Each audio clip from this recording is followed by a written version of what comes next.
Good morning friends આજે આપણે પ્રકરણ 10 કબડ્ડી કબડ્ડી કબડ્ડી વિશેની સમજૂતી મેળવીશું. કબડ્ડી એટલે શું તે તો તમને ખબર જ હશે. તમે કબડ્ડી રમ્યા જ હશો. તો આજે આપણે એના જ વિશે વાત કરવાની છે. Kabaddi kabaddi kabaddi out out. એક બાજુ બધી છોકરીઓ મોટેથી બૂમો પાડે છે. કબડ્ડી કબડ્ડી કબડ્ડી અહીંથી પકડો. કબડ્ડી કબડ્ડી પગ પગ પગથી પકડો, તેનો પગ પકડો. કબડ્ડી કબડ્ડી વસુધા તું અહીં આવ, તેને તું અહીંથી પકડ. અરે જો સુશીલા, તેનો હાથ રેખાને અડે નહીં, તેનો હાથ પકડ.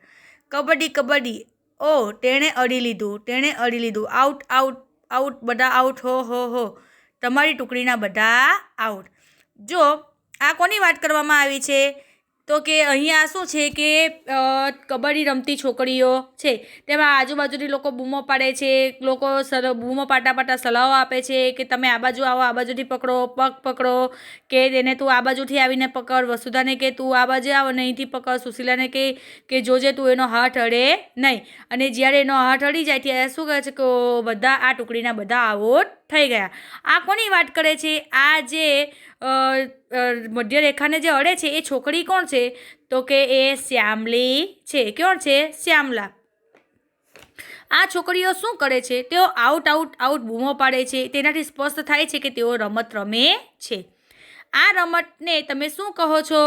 ચેડુ ગુડ્ડુ, હુટુટુ, ચૂ કીટ કીટ, હા ડુડુ અથવા કબડ્ડી કે કંઈક બીજું. જો આ રમત એક જ છે, પણ એને બધા અલગ અલગ ભાષામાં બધા જુદું જુદા નામથી એને બોલાવે છે. જ્યારે શ્યામલાને છોકરીઓએ ઘેરી વળી અને પકડી લીધી, બધાએ વિચાર્યું કે તે આઉટ થઈ ગઈ. કોઈ કે તેના પગ પકડ્યા અને કોઈ કે તેનો હાથ પકડ્યો. જ્યારે એક છોકરીએ તેને કમરથી પકડી, પરંતુ શ્યામલા હાર માનવાવાળી ન હતી. તેણે વધુ તાકાત લગાવી, પોતાની જાતને ખેંચી અને મેદાનમાંની મધ્યમાં રહેલી રેખાને અડવામાં સફળ રહી.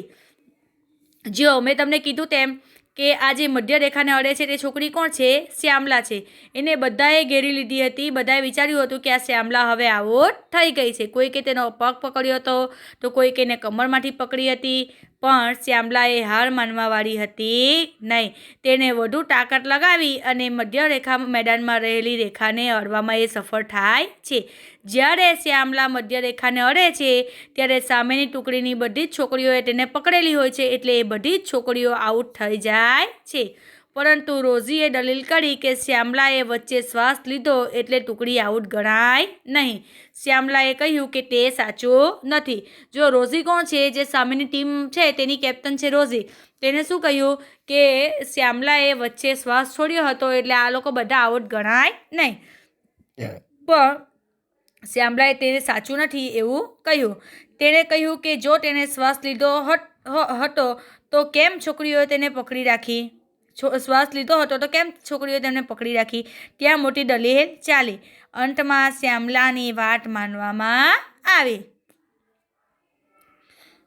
જો તો કબડ્ડીની એક ટીમમાં કેટલા ખેલાડીઓ હોય છે તો કે કબડ્ડીની એક ટીમમાં 12 ખેલાડીઓ હોય છે, પણ એમાંથી એક દાવમાં ફક્ત 5 કે 6 જ ખેલાડીઓ જાય છે.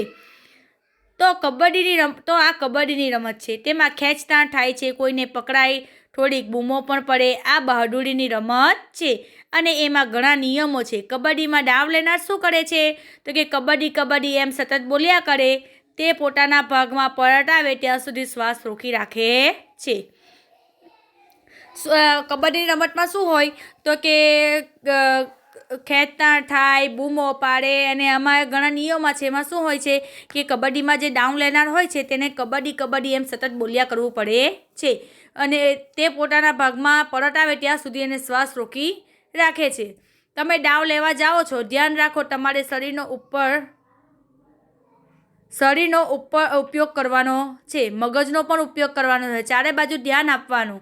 તમે સામેની ટીમની રેખાને અડો એ વખતે કોઈએ તમને પકડી ન લે એ જોવાનું. કેટલી ખબર રાખવાની તો કે જો કઈ ખબર રાખવાની તો કે તમે દાવ લેવા જાઓ તો તમારા શરીરનો ઉપયોગ કરવાનો, મગજનો પણ ઉપયોગ કરવાનો, ચારે બાજુ ધ્યાન પણ આપવાનું, અને સામેની ટીમની રેખાને અડો એ વખતે તમને કોઈ પકડી ન લે એ પણ જોવાનું. શ્વાસ રોકી રાખો. કબડ્ડી કબડ્ડી એમ બોલતા રહો. કેટલો સમય બોલી શકો? આપણે 2 કે 3 મિનિટ બોલી શકીએ. તમે મેદાનમાં જાઓ ત્યારે કબડ્ડી રમો છો, તમારા હાથ પગ અને આંખો પર ધ્યાન આપો, તમારા ધ્યાનમાં આવશે કે આ બધા અંગો સાથે કામ કરે છે. ત્યાર પછી વાત કરીએ આપણે શ્યામલાની વાત થઈ. હવે આપણે વાત કરીએ કર્ણમ મલ્લેશ્વરી. કર્ણમ મલ્લેશ્વરી કોણ છે? એ વેઇટ લિફ્ટર છે. વેઇટ લિફ્ટર એ કોને કહેવાય? કે અમુક નિશ્ચિત કરેલું વજન ઉચકીને ઉપર સુધી લઈ જઈ શકે એને શું કહેવાય? વેઇટ લિફ્ટર કહેવાય છે. કર્ણમ મલ્લેશ્વરી પણ વેઇટ લિફ્ટર છે. વેઇટ એટલે કે વજન, લિફ્ટ એટલે કે ઉચકવું. તે ક્યાંની છે? આંધ્રપ્રદેશની છે. તેના પિતા પોલીસમાં છે. મલ્લેશ્વરીએ 12 વર્ષની ઉંમરે જ વજન ઉચકવાની શરૂઆત કરી હતી અને અત્યારે તે કેટલું વજન ઉચકી શકે છે? 130 કિલોગ્રામ જેટલું વજન ઉપાડી શકે છે. મલ્લેશ્વરીએ આંતરરાષ્ટ્રીય સ્તરે 29 ચંદ્રકો જીત્યા છે. તેની 4 બહેનોને પણ વેઇટ લિફ્ટર બનાવવાનો પ્રયત્ન કરે છે. એને આંતરરાષ્ટ્રીય સ્તરે કેટલા ચંદ્રકો જીત્યા છે? 29 ચંદ્રકો જીત્યા છે. અને તેની 4 બહેનોને પણ શું બનાવવા માંગે છે? વેઇટ લિફ્ટર જ બનાવવા માંગે છે. ત્યાર પછી વાત કરીએ સરિતા ગાયકવાડની. તો સરિતા ગાયકવાડ એ કોણ છે? ગુજરાતની દોડવીર છે. તેનું નામ તમે સાંભળ્યું હશે. 1 જૂન 1994માં ડાંગ જિલ્લાના કરાડી આંબા ગામે જન્મેલ સરિતા લક્ષ્મણભાઈ ગાયકવાડ ગુજરાતની દોડવીર છે. ક્યાં જન્મેલી છે? ડાંગ જિલ્લાના કરાડી આંબા ગામે જન્મેલી છે. ક્યારે? 1 જૂન 1994માં. તેના માતા પિતા ખેતીકામ સાથે જોડાયેલા છે. સરિતા 400 મીટર દોડ અને 400 મીટર વિઘ્ન દોડમાં નિષ્ણાત છે. 400 મીટર દોડ અને 400 મીટર વિઘ્ન દોડ એટલે શું?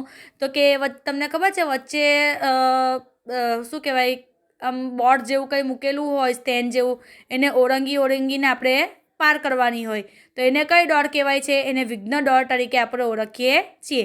તો કે 400 મીટર દોડ અને 400 મીટર વિઘ્ન દોડમાં તે નિષ્ણાત છે. એશિયન ગેમ્સ 2018માં તેણે 4x400 મીટરની રિલે દોડમાં સુવર્ણચંદ્રક પ્રાપ્ત કરેલો હતો. ક્યારે? એશિયન ગેમ્સ 2018માં. હાલ સરિતા ગાયકવાડ ગુજરાત સરકારના બેટી બચાવો અભિયાનમાં બ્રાન્ડ એમ્બેસેડર પણ છે. શું છે સરિતા ગાયકવાડ હાલમાં? તો ગુજરાત સરકારના બેટી બચાવો અભિયાનમાં બ્રાન્ડ એમ્બેસેડર છે. 3 બહેનોની વાત કરીએ તો આ ફોટોગ્રાફ જુઓ. તેઓ સાદા સરળ દાદીમાં જેવા નથી લાગતા, પરંતુ તેઓ વિશેષ છે. ફોટોગ્રાફ 3 બહેનોને છે, જ્વાલા, લીલા અને હીરા. તેઓ મુંબઈમાં રહે છે. તે ત્રણેય કબડ્ડી રમતા હતા અને બીજાને પણ શીખવતા હતા. જ્વાલાએ કહ્યું કે જ્યારે અમે યુવાન હતા ત્યારે છોકરીઓને આ રમત રમવાની છૂટ ન હતી. લોકો વિચારતા કે જો છોકરીઓ આવી રમતો રમે તો તેમની સાથે કોઈ લગ્ન નહીં કરે. તેઓ એવું પણ કહ્યું કે તેમને કબડ્ડી રમવા છોકરાઓના કપડાં પહેરવા પડતા હતા, તેથી તે લોકો છોકરીઓને આ રમતથી દૂર રાખી. આ 3 કઈ બહેનોની વાત કરવામાં આવી છે? તો કે જ્વાલા, લીલા અને હીરા. આ 3 બહેનો શું કરતા? કબડ્ડીની રમત રમતા હતા. પણ જ્યારે તેઓ યુવાન હતા ત્યારે લોકો શું માનતા હતા કે જો છોકરીઓ આવી રમત રમે તો કોઈ એમની સાથે લગ્ન નહીં કરે, અથવા તો અને બીજું કે એમને આવી રમતોમાં છોકરાઓના જ કપડાં પહેરવા પડે. આપને ખબર છે કે કબડ્ડીમાં કેવા કપડાં પહેરાય? તો કે ટી શર્ટ એને હાફ ચડ્ડા જેવું જ પહેરવાનું હોય છે. તો આવા કપડાં પહેરે તો છોકરીઓ આવા કપડાં પહેરે નહીં. એટલે ત્યારના લોકો કબડ્ડીથી છોકરીઓને દૂર રાખતા હતા. જ્યારે તેઓ નાના હતા ત્યારે તેમના પિતા મરણ પામ્યા. તેઓએ તેમની માતા અને મામાએ ઉછેર્યા. બંને મામા કબડ્ડી અને ખોખો રમતા હતા. તેઓએ આ 3 છોકરીઓને કબડ્ડી રમવા પ્રેરણા આપી. જો લોકો ભલે ના પાડતા હતા, પણ આ જ્વાલા, હીરા અને લીલાના જ્યારે પિતા એક્સપાયર થઈ જાય છે પછી તેઓ એના મામા સાથે રહે છે, તો એના બંને મામા શું રમતા હોય? કબડ્ડી અને ખોખો રમતા હોય છે. અને તેઓ પણ આ 3 છોકરીઓને રમવા માટે પ્રેરણા આપે છે. જ્વાલા, લીલા અને તેમના અનુભવો વિશે વાત કરે છે. 50 વર્ષ પહેલાં જ્યારે અમે કબડ્ડી રમવાનું ચાલુ કર્યું ત્યારે છોકરીઓને આ રમત રમવાની કોઈ તક મળી ન હતી. તેમના માતા પિતા તેઓને રમવા દેતા ન હતા, પરંતુ અમને હંમેશા થતું કે અમે રમી શકીએ અને મારા મામા અને માતાએ અમને સહકાર આપ્યો. અમે ત્રણેય આ રમત શીખી અને બીજી છોકરીઓને પણ અમારી સાથે જોડાઈ. અમે કબડ્ડી ક્લબ બનાવી હતી જે આજે પણ ચાલે છે. જો જ્વાલા અને લીલા એમના અનુભવો વિશે કહેતા શું કહે છે કે જ્યારે 50 વર્ષ પહેલાં જ્યારે અમે આ કબડ્ડીની રમત રમવાનું સ્ટાર્ટ કર્યું ત્યારે છોકરીઓને આ રમત રમવાની મનાઈ હતી. ત્યારે એમને આ કોઈ રમવાની તક મળી હતી નહીં. પણ તેના માતા પિતાઓ અને તેના માતા પિતાઓ તેમને રમવા દેતા ન હતા. પરંતુ એમને હંમેશા થતું હતું કે અમે આ રમત રમી શકીએ છીએ અને એ માટે મને એમના મામાએ અને એમની માતાએ એમને ખૂબ જ સહકાર આપ્યો હતો. અમે ત્રણેય આ રમત શીખી અને બીજી છોકરીઓ પણ અમારી સાથે જોડાઈ હતી અને તેમણે ત્યારે શું કર્યું, કબડ્ડી ક્લબ બનાવી હતી જે આજે પણ ચાલે છે. લીલા અને હીરા એમની વાતો યાદ કરે છે. એમની વાતો યાદ છે. તેઓ કહે છે કે હારી જવાની અણી પર હોય અને છતાંય જીત્યા હોય એવું અનેક વખત બન્યું છે. એક વખત મેચ રમવા માટે એક મોટા શહેરમાં ગયા. મેચ તો સાંજે 6:30 કલાકે હતી એટલે સિનેમા જોવા ગયા. સિનેમા ચાલુ થયું અને થોડીક ધમાલ થઈ. મામા અને અમને હાથબત્તી લઈને શોધવા આવ્યા હતા અને શોધી પણ લીધા. આખરે મામાએ અમને ઠપકો આપ્યો હતો. જો એક પ્રસંગ કહે છે કે લીલા અને હીરા એમની વાતો યાદ કરે છે કે તેઓ કહે છે કે એવું કેટલી વખત બન્યું છે કે મેચ હારી જવાના હોય અને અણીના ટાઈમ પર જીતી જાય. એક વખત તો મેચ રમવા મોટા શહેરમાં જવાના હતા. મેચનો ટાઈમ કયો હતો? સાંજે 6:30 વાગ્યાનો હતો. મેચ ચાલુ થાય તે પહેલાં વાર હતી એટલે શું કહ્યું, સિનેમા ચાલુ એટલે તેઓ શું કહે, સિનેમા એટલે કે મૂવી જોવા ચાલ્યા ગયા. સિનેમા ચાલુ થયું, થોડી ઘણી ધમાલ થઈ એટલે મામા એમને બેટરી લઈને શોધવા આવ્યા અને એમને શોધી પણ લીધા અને છેલ્લે મામાએ એમને ઠપકો પણ આપ્યો. જો વિદ્યાર્થી મિત્રો, અહીં આપણે આ પાઠની સમજૂતી પૂર્ણ થાય છે. હવે આના પછીના વિડીયોમાં હું તમને આના કેટલાક ક્વેશ્ચન આન્સર સમજાવીશ.